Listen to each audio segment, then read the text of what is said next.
आज से कुछ समय पहले की बात है। ब्रिज में कुंभन दास नाम के एक ब्राह्मण रहते थे जो भगवान कृष्ण के परम भक्त थे। उनका 4 वर्ष का एक पुत्र था जिसका नाम रघुनंदन था। कुंभन दास जी हर समय प्रभु भक्ति में लीन रहते और पूरे नियम से श्री कृष्ण की सेवा करते। श्री कृष्ण की सेवा में कोई विघ्न न हो इसलिए वो उन्हें छोड़कर कहीं नहीं जाते थे। एक दिन वृंदावन से उनके लिए भागवत कथा करने का न्योता आया। पहले तो उन्होंने मना किया, परंतु लोगों के जोर देने पर वे जाने के लिए तैयार हो गए। बेटा रघुनंदन, जरा इधर तो आओ। जी पिताजी, अभी आया। बेटा, वृंदावन से मेरे लिए भगवान श्री कृष्ण का न्योता आया है। मेरे घर में ना होने पर तुम्हें प्रभु की सेवा करनी है। मैं सुबह भोग बना दूंगा। तुम्हें बड़े प्रेम से प्रभु को वो भोग लगाना है। पर पिताजी, मुझे तो पता ही नहीं है कि भोग कैसे लगाया जाता है। कोई बात नहीं बेटा, वो मैं तुमको बता दूंगा। जैसा जैसा मैं तुमको बताऊंगा वैसे वैसे तुम कर देना। ठीक है पिताजी। बेटा रघुनंदन, मैंने भोग बना दिया है और जैसा जैसा मैंने तुम्हें बताया है तुम्हें वैसा ही करना होगा। भगवान को भोग लगाकर ही तुम भोजन ग्रहण करना। ठीक है पिताजी। इसके बाद कुंभन दास भागवत के लिए चले गए। पिता के कहे अनुसार रघुनंदन ने भोजन की थाली ठाकुर जी के सामने रखी और सरल मन से आग्रह किया, ठाकुर जी आओ, भोग लगाओ। रघुनंदन के बाल मन में ये छवि थी कि श्री कृष्ण आकर अपने हाथों से भोजन करेंगे जैसे हम खाते हैं। अरे, ठाकुर जी आए ही नहीं। लगता है मुझे अपनी आंखें बंद कर लेनी चाहिए। ठाकुर जी आओ, भोजन ग्रहण करो। अरे, क्या हुआ कान्हा जी, आप तो भोग ग्रहण ही नहीं कर रहे हो। क्या ये भोग स्वादिष्ट नहीं है?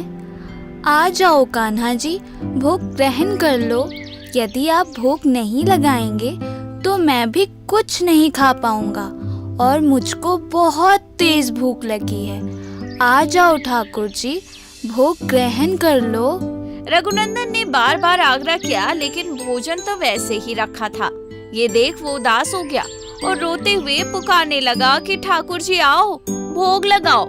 ठाकुर जी अपने नन्हे से भक्त की पुकार को ज्यादा देर तक अनसुनी न कर पाए और वो बाल गोपाल के रूप में वहाँ प्रकट हो गए। भगवान श्री कृष्ण को बाल गोपाल रूप में अपने सामने देख रघुनंदन बहुत खुश हुआ। ठाकुर जी, आप आ गए। अरे, तुमने इतना स्वादिष्ट भोग मेरे आगे रखा है, मैं कैसे नहीं आता। अब लाओ, ये सब मैं खाऊंगा। बाल गोपाल ने बड़े चाव से भोजन करा और उसके बाद वहाँ से अदृश्य हो गए। फिर रात को कुंभन दास जी अपने घर लौटते हैं। बेटा रघुनंदन, जो तुमने श्री कृष्ण को भोग लगाया था वो प्रसाद कहाँ है? पिताजी, ठाकुर जी को बहुत तेज भूख लगी थी, इसलिए उन्होंने सारा भोजन खा लिया। लगता है बालक को भूख लगी होगी, इसलिए वो सारा प्रसाद खुद ही खा गया और डर के मारे झूठ बोल रहा है। चलो ठीक है बेटा, कोई बात नहीं। उस दिन कुंभन दास रघुनंदन की बात को नादानी समझकर नजरअंदाज कर देते हैं, लेकिन अब तो ये रोज का नियम हो गया कि कुंभन दास जी भोजन की थाली लगाकर जाते और रघुनंदन ठाकुर जी को भोग लगाते और ठाकुर जी बाल गोपाल के रूप में सारा भोग खा जाते। रात में जब कुंभन दास जी प्रसाद मांगते तो एक ही जवाब मिलता कि सारा भोजन कृष्ण जी ने खा लिया। कुंभन दास जी को अब लगने लगा कि पुत्र झूठ बोलने लगा, लेकिन क्यों? एक दिन उन्होंने लड्डू बनाकर थाली में सजाए और छुपकर देखने लगे कि बच्चा क्या करता है। रघुनंदन ने रोज की तरह ही ठाकुर जी को पुकारा तो ठाकुर जी बालक के रूप में प्रकट होकर लड्डू खाने लगे। ये देखकर कुंभन दास जी चौंक गए। वो दौड़ते हुए आए और प्रभु के चरणों में गिर गए। उसी समय भगवान कृष्ण वहाँ जड़ हो गए। कुंभन दास जी विनती करने लगे, हे कृष्ण कन्हैया, हे मुरलीधर, मैं तो हर समय आपकी भक्ति में लीन रहता हूँ। सोते जागते उठते बैठते आप ही का नाम जपता हूँ प्रभु। फिर मुझसे ऐसी कौन सी भूल हो गई थी जो आपने आज तक मुझे दर्शन नहीं दिए। मेरा बालक तो आपको भोग लगाना भी नहीं जानता, आपने उसे दर्शन दिए प्रभु। मेरी भक्ति में ऐसी कौन सी कमी रह गई थी प्रभु, कौन सी कमी रह गई थी।